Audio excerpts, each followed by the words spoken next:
Māori ora and welcome to our home in Te Horo. I'm Bob Glensor, the founder of Purebread, and today I'm going to show you how to create your own highly nutritious, naturally fermented loaves of bread in less than 3 minutes. So we're going to start here with just a little bit of lukewarm water. The recipe that will be available says 600 mils. I don't actually measure it, I'd much rather guess the proportions. Start with a little bit of warm water, and to that we melt in a little bit of lovely organic honey ideally, but any honey is fine. If you, any sweetener in fact is fine. We find honey is the nicest addition. So we just dissolve a little bit in there. And for the purpose, because we do this commercially at the Purebread Bakehouse, we use a fresh yeast. You probably won't be able to get that available in the supermarket, but I didn't have any others. But the DYC yeast, the little yellow top in the supermarket, is absolutely fine. But we use double of this fresh yeast. So I'm putting in about 2 teaspoons, whereas the recipe says just 1 teaspoon of the DYC, the granulated yeast. Important not to use the ones with all the emulsifiers in it. You absolutely don't need it, because we're going to make that magic happen all by itself by using Old Father Time overnight or during the day. So we're going to let that get started, and you'll see that in a little while starting to bubble and get that yeast starting. If you're in a hurry, it's no problem at all. You can actually just roll on and get going. But we're going to add now a little bit of the 3/4 cup of rolled oats. We use the jumbo, doesn't actually matter which ones you use. And the flour that we use, I'll let that bubble away, hopefully it'll get started before we're too long.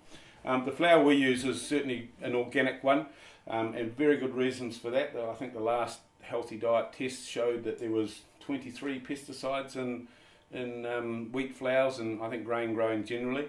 So it's very, very sensible to avoid those where we can. So if you can get onto the organic ones, the organic flours that is, we've got some great deals incidentally that we do with play centres and other crowds, that we try and give it as definitely as cheap as possible. So don't know if you can see this, but you can see a few little bubbles starting to appear there. You know that your yeast activating, so that's all good. But as I said, if you're in a bit of a hurry, away you go and into the flour. 1.5 cups of wholemeal flour and 1.5 cups of white flour. Really not crucial, again, the ingredients, just put it in and it doesn't really matter. And then my salt is over here. 1 dessert spoon of salt. We measure that from the Heart Foundation's recommendations. That allows something like 400 milligrams per 100 grams, and that's a safe level for the heart people, so we're comfortable with that. So again, nice lovely wet hand, and all we're doing here is we're getting stuck in and getting squeezing. This is a no knead dough, it's a batter dough, and so we just keep on squeezing and keep wetting your hand, and it's just, you're just getting trying to squeeze all the lumps out is all we're trying to do, really. Great exercise for the wrists and body generally. I'll keep that water running just so I can keep doing it. As I say, you can measure the 600, but the end result, it's really important that this is a muddy type consistency that we're dealing with here. Probably, if in doubt, the wetter the better almost. So that's probably enough water now, but as you can see, it's very sloppy. It's good. It's feeling lovely. Smells lovely. You can have a wee taste. Yum yum. That's very nice. And the reality is, that's it. We have done our job. Again, because my heritage suggests that I shouldn't waste anything, I make sure that I wipe all of that beautiful dough, get it into the pot there, into the bowl rather, and from here on we're finished. But the very, very important thing now is we're going to let Father Time take over, and we're going to leave that overnight or during the day, whichever suits, but very flexible, but I would say at least 6 to 8 hours.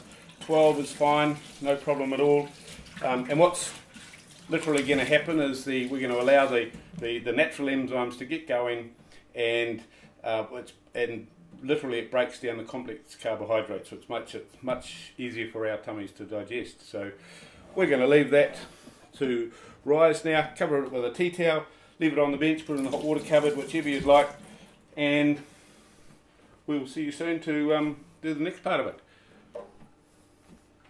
Okay, here we are 12 hours later and the magic has happened. We've had this bubbling away, and what's physically been happening is we've changed the structure of this bread, and you will notice the look of it and you will notice the feel of it when we get into it. So we're just now going to oil up our tins. I use a little bit of lovely olive oil, but you could use sunflower oil, any oil you like, coconut oil even, butter is also a possibility. So we're just making sure liberal amounts of oil in here, so we have to get the bread out very easily.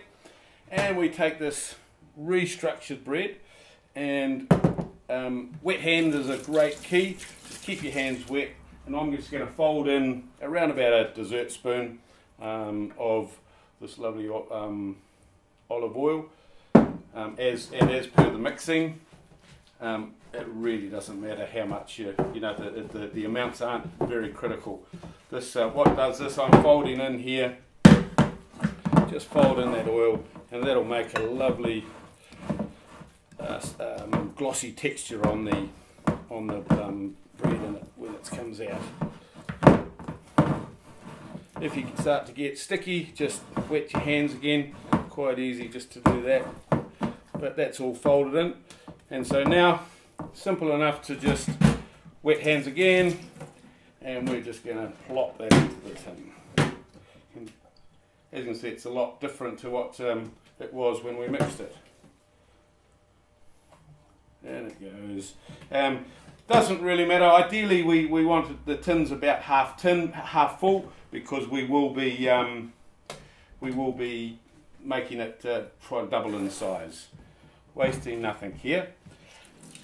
So now we're just going to leave that. We're going to cover that with a tea towel and let it double in size, and that is quite an important thing. We just want it probably under double, so we want to be putting it into the tin when it's about just getting to the top of that tin. And then the last little bit, when it bakes, it'll pop up and have a lovely round top.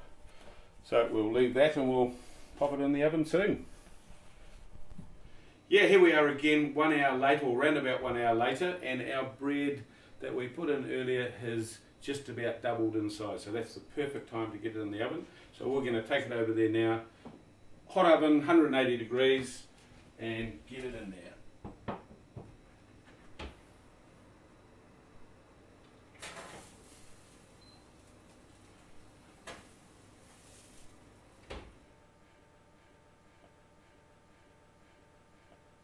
Right now, there's the most exciting time. These little loaves have been out of in the oven about 40 to 50 minutes. We just need to turn them out to see if they're cooked. Hopefully they fall out. Look at that, beautiful. Oh, that's the last test, is do they feel and sound hollow? They do. That is a nutritious, delicious loaf of bread. One out, we'll pop this oven off.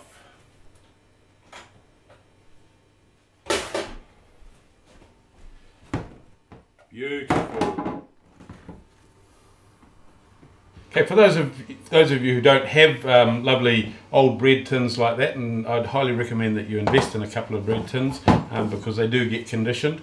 But meantime, you can probably get these from the supermarket. They work just as well. The only downside is you might have a little trouble getting them out. The more you use them, the better they get. Now the very best time. There's nothing like slicing into a hot loaf of bread. A little bit hard to slice, and but the effect, and the taste, and the aroma is very hard to beat. Ooh, hot, hot, hot.